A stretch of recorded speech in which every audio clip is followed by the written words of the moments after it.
Hello students, this is Amit Kumar and welcome to the Raghuvansh convent school online classes. Dear students, previous class में हमने क्या पढ़ा था? Previous class में हमने कंप्यूटर पढ़ा था, उससे प्रीवियस क्लास में हमने साइंस पढ़ा था। आज वापस साइंस का टर्न है और आज हम पढ़ने वाले हैं फ्रिक्शन, जो हमने स्टार्ट किया था चैप्टर। तो चैप्टर 12 फ्रिक्शन हम उसको पढ़ेंगे। तो अभी तक हमने फ्रिक्शन के बारे में क्या पढ़ा? अभी तक हमने फ्रिक्शन के बारे में पढ़ा कि कोई भी जब हम गाड़ी में ब्रेक लगाते हैं या फिर हम जब बहुत सारे जो काम करते हैं उनमें फ्रिक्शन बहुत इंपॉर्टेंट रोल निभाता है। अगर हम गाड़ी में ब्रेक लगाएंगे तो गाड़ी फ्रिक्शन की वजह से रुकती है। क्यों? क्योंकि जमीन के और उसके पहियों के बीच में फ्रिक्शन होता है। अगर ऐसा नहीं होगा तो गाड़ी नहीं रुकेगी। ठीक है। तो और हमने कुछ और बातें भी जानी थी, ऐसी कि फ्रिक्शन है वो अपोजिट डायरेक्शन में काम करता है। मतलब सपोज अगर हम इस साइड चल रहे हैं तो फ्रिक्शन इस साइड लगेगा। ठीक है। और इस साइड चल रहे हैं तो फ्रिक्शन इस साइड लगेगा। ठीक है। तो चलिए आगे स्टार्ट करते हैं।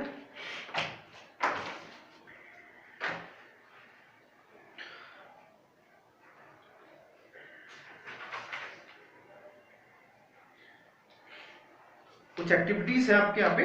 Activities 12.2 friction affecting factors affecting friction. कौन कौन से वो फैक्टर हैं जो फ्रिक्शन को अफेक्ट करते हैं, मतलब प्रभावित करते हैं?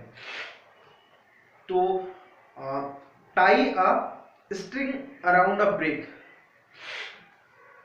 पुल the brick by a spring balance, you need to apply some force, note down the real reading on the spring balance when the bricks just swing or move. It gives to a measure of the force of friction between the surface of the bricks and floor. मतलब जैसे diagram में इस तरह से है, उस तरह से आपको मतलब एक्सपेरिमेंट करना है। आपके लिए एक्टिविटी है, आप एक्सपेरिमेंट करना है उसको। आप इस ईंट को बांध के और इसको स्प्रिंग की सहायता से आपको खींचना है। ठीक है। तो क्या होता है? Now wrap a piece of polythene around a brick and respect the activity. अब उसी रिपीटिव जो एक्टिविटी आपने की है उसी को रिपीट करना है। और इस बार क्या करना है आपको? उस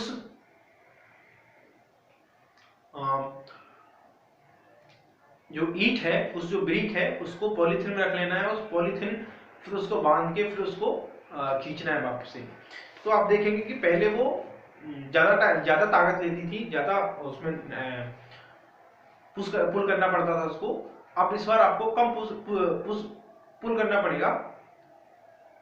पुश करेंगे तो कम पुल करेंगे ना, तब भी वो आसानी से खींची चली जाएगी। ठीक है। स्प्रिंग बैलेंस क्या होता है? Spring balance a device used for measuring the force acting on the action. एक स्प्रिंग डिवाइस होती है, स्प्रिंग बैलेंस होती है, डिवाइस होती है। इसको हम क्या करते हैं? कहीं फोर्स लग रहा है, कितना फोर्स लग रहा है उसके लिए हम मेजर करते हैं। It consist of a coiled springs which gets stressed when a factor is applied to. Stretching of the spring is measured by pointer moving on grounded scale. जो आप देख पा रहे हैं इस तरह का जो पॉइंटर लगा हुआ है वो उसको मेजर करता है, वहां पे स्केल लगी होती है। The reading on the scale gives the magnitude of the force. The reading है वो जो रीडिंग है वो क्या देती है हमको? मैग्नीट्यूड ऑफ द फोर्स देती है। ठीक है। एक्टिविटी 12.3 क्या है? ये आपको अपने से करनी है। एक्टिविटी 12.4 आपको अपने से रीड करनी है। मैं आगे बढ़ता हूं।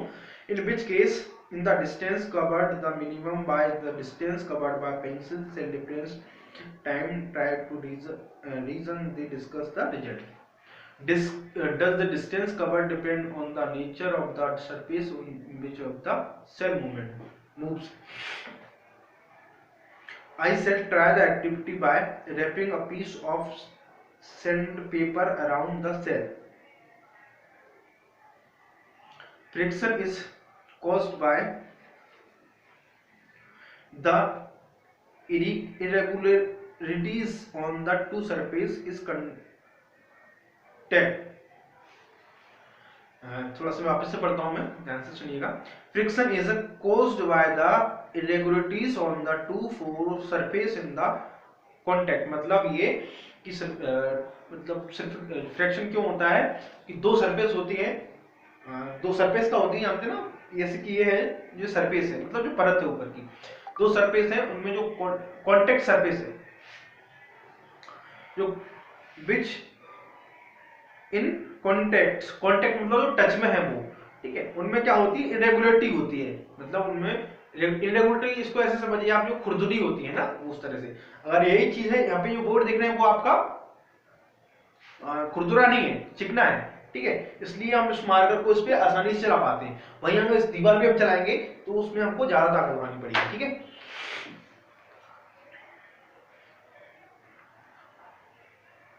Even those surface which appears very smooth have a large number of in minutes irregulars on them.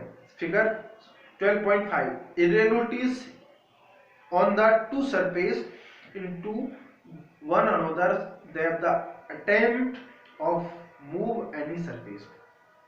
We have to apply a force to overcome interlocking on rough surface. There are larger numbers of irregularities, so the surface of friction is greater if a rough surface is involved.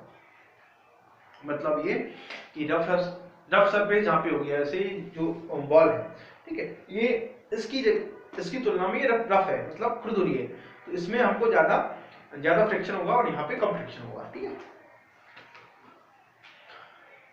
Again यहाँ पे एक अच्छा experiment दिया है, experiment है हमारा 12.6. वहां पे हम क्या कर रहे हैं, एक we see that the friction is caused by the interlocking of irregularities in the two surfaces. In this obvious that the force of friction will be increased if the two surfaces are pressed harder.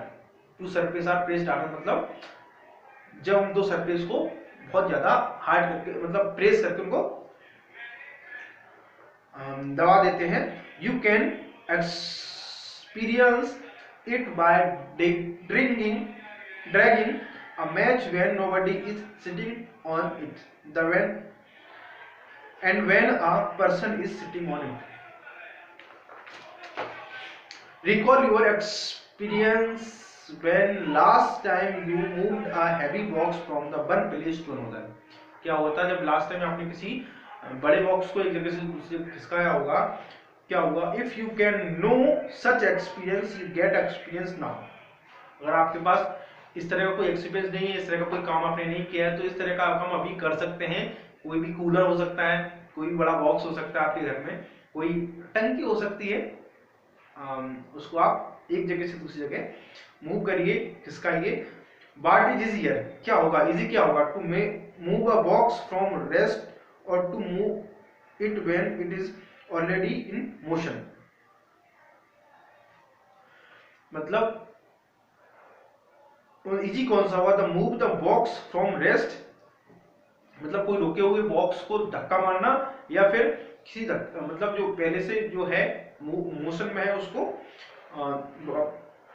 और धक्का मारना. The force required to overcome friction at the instance on object starter moving from the rest in measure of the static friction.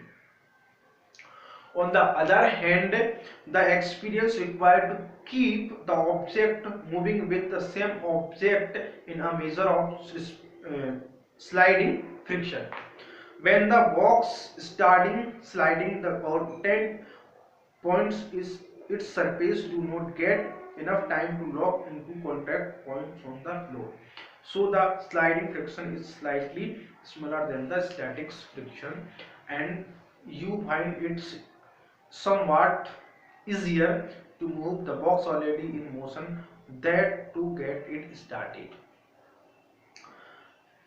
12.3 friction unnecessary evil. फ्रिक्शन क्यों जरूरी है, necessary है, क्यों जरूरी है, उसके बारे में हम इसमें पढ़ने वाले हैं।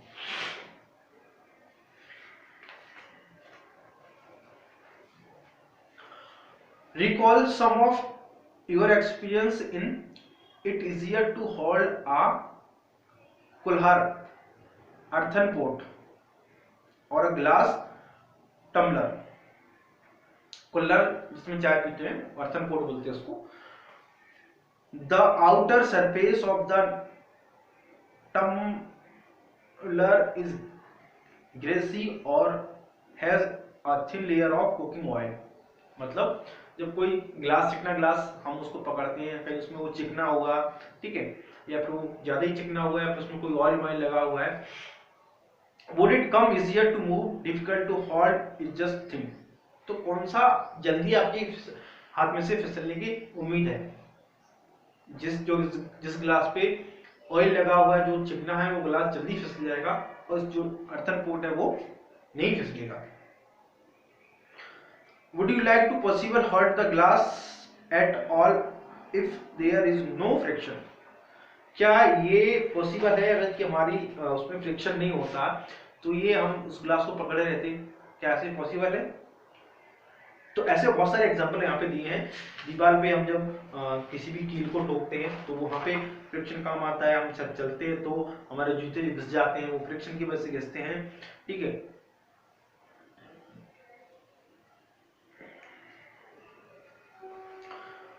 जब हम माचिस, ये तो आपने जरूर किया होगा, जब हम माचिस, मेरे पास नहीं है, जब हम कोई माचिस की इस साइड, मतलब इस तरह की वो रहती है ना, उस पर हम इस तरह की स्टिक जो रगड़ते हैं तो वो फ्रिक्शन की वजह से ही उसमें वो आग जलती है, चिंगारी लगती है, ठीक है।